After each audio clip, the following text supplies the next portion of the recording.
اعوذ باللہ من الشیطان الرجیم بسم اللہ الرحمن الرحیم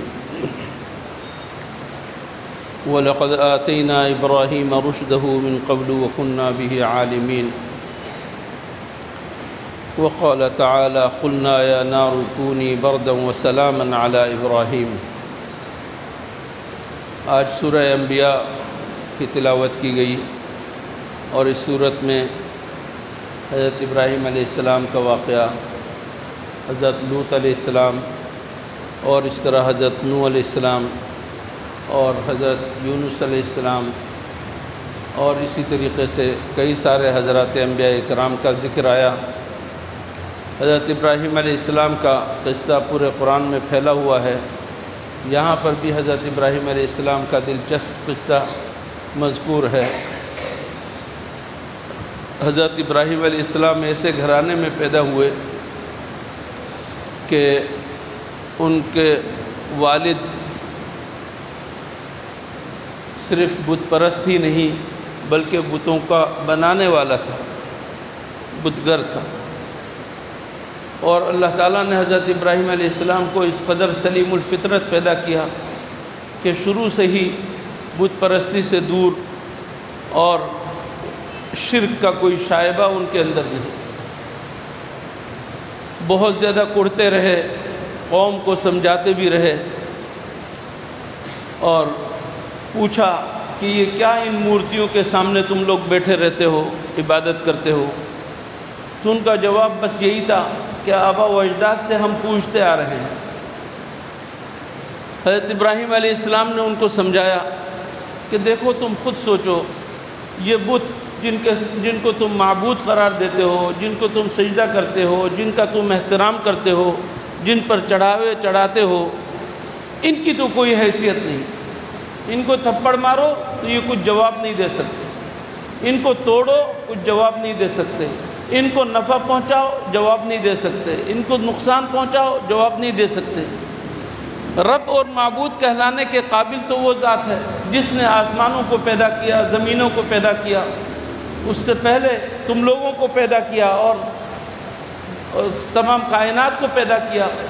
اصل تو وہ اللہ ہے اور اسی کی پوجا ہونی چاہیے، لیکن قوم کی سمجھ میں بات نہیں آتی تھی۔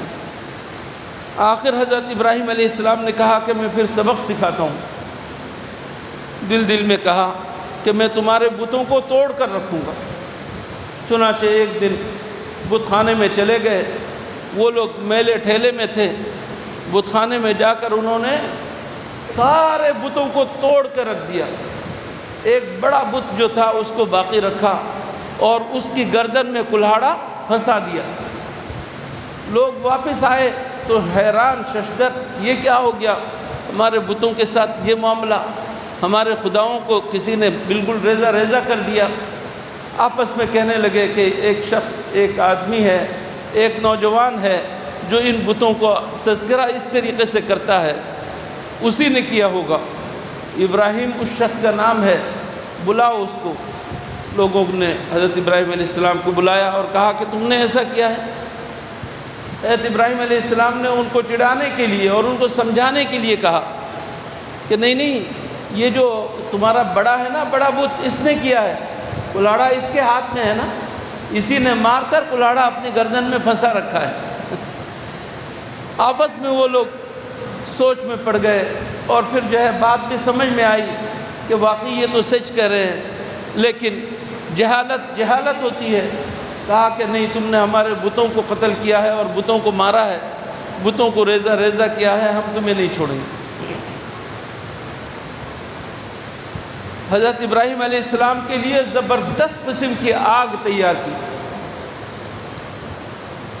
اور ایسا الاؤ تیار کیا کہ اس کی نظیر نہیں، اور حضرت ابراہیم علیہ السلام کو کسی اونچی جگہ پر باندھا تاکہ وہاں سے ان کو گرائیں اس کے اندر۔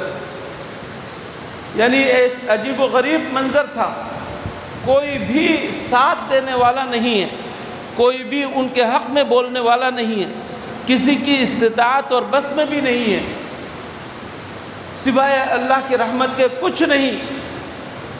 ایسے میں کہتے ہیں کہ اللہ کی طرف سے کچھ فرشتے آئے اور آ کر کہا کہ ابراہیم ہم دیکھ رہے ہیں تمہارے ساتھ یہ لوگ کیا سلوک کرنے والے ہیں، اگر تم ہمیں حکم دو تو ہم ان لوگوں کو ملیاں میٹ کر کے رکھ دیں اور ان کو جو ہے پہاڑوں تلے دبا لیں، ان کے اوپر آگ برسا دیں، جو بھی عذاب آ سکے تم ہمیں حکم دو، ہم تمہارے حکم کے منتظر ہیں۔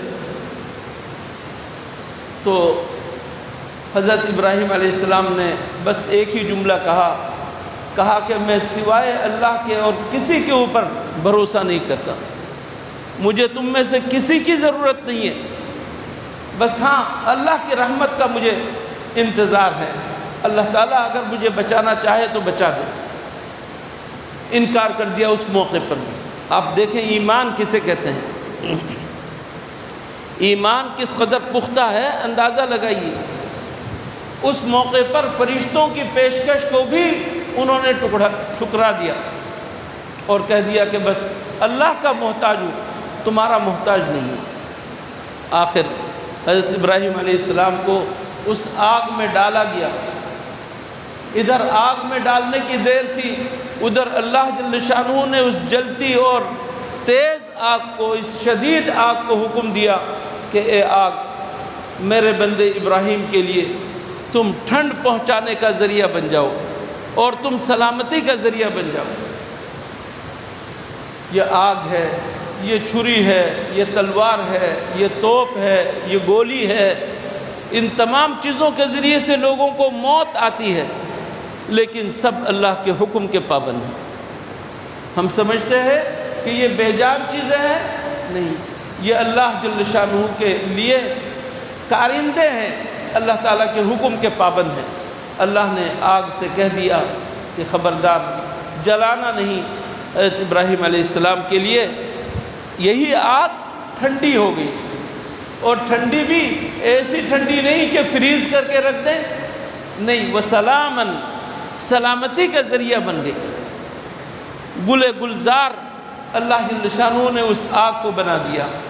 یہ اللہ جل شانہ کا وعدہ ہے، اپنے نیک بندوں کے ساتھ وعدہ ہے، حقاً علینا ننجی المؤمنین، حقاً علینا نصر المؤمنین۔ لگتا ہے یوں کہ آزمائش اتنی بڑی ہے اور اس قدر بڑی آزمائش ہے کہ بالکل ہمیں ختم کر کے رکھ دے گی، لیکن اللہ نے وعدہ کیا ہوا ہے، جو اللہ کی رسی کو مضبوطی سے تھامتا ہے اللہ تعالیٰ اس کو ضائع نہیں کرتا۔ حضرات انبیاء کرام کے ساتھ بھی یہی صورتحال، اور انبیاء کے راستے پر چلنے والوں کے لیے بھی یہی صورتحال۔